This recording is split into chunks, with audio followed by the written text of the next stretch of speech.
Angle-spaced. Hi. Hi. That delineates everything that we're not. Oh, sorry, excuse me, I'm about to belch. Please do on camera. Delineates the DNRs, which is do not reveals, not do not resuscitates. So it's all the things we're not supposed to talk about, which I can't remember what's on that. And then there are bullet points of what we should talk about the coming season. So we get that every year at Comic-Con. Usually there's helpful little tips from the writers as to what we can talk about our characters. And for Castiel, it's, well, nobody's really dead forever on Supernatural. Well, thanks a lot. Well, thanks for throwing me to the wolves with nothing at all to go on. So I'll just tell you everything that happens in the first 8 episodes, despite that. Awesome. That'd be great. I like it. So we find Cass dead. Surprise, surprise. And the most relevant aspect of Castiel's death this time is how it plays out in sort of how the boys process Castiel's death.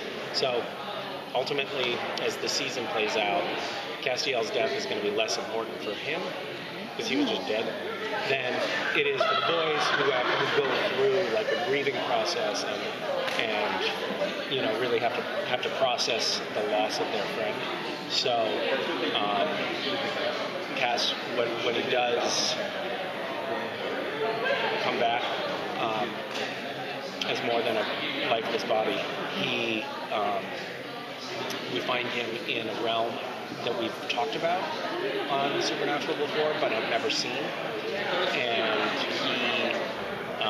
he finds himself alone in this realm with only one other companion, who is another powerful being played by a great actor. I can tell you that. Great. I totally thought you were going to say the name. I was just going right with you. Played by. Sorry. All right, I have a general question since you can't really say much about next season. I'm writing a themed article, so I wanted to know, as an actor, how have you approached the growth in your relationship as it's changed over the years with the brothers? Well, I don't think that there are very many parallels for actors, because what we're doing is actually really weird. Like, we're playing the same character in an evolving set of circumstances over the course of more than a decade. So, you never get to do that on a play. You rarely get to do that on a television series. I mean, super rarely. This is very uncommon. And not only that, but layer on top of that the fact that these characters go through circumstances that change wildly, and they go through these incredibly life-changing. I mean, we all die many times, but we also take on other personalities. We get all pop culture downloaded, with the snap of the fingers, like we change radically in short periods of time. And then also there's this very gradual morphing that happens over time. And it's ultimately, I think it ends up being a fairly unconscious process. Like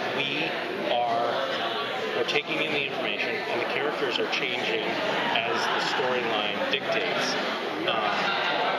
But I don't think that we're like trying to remember all of the stuff. It's like just sort of become a part of us, if that makes sense. It's more organic to the process than I think I would have expected.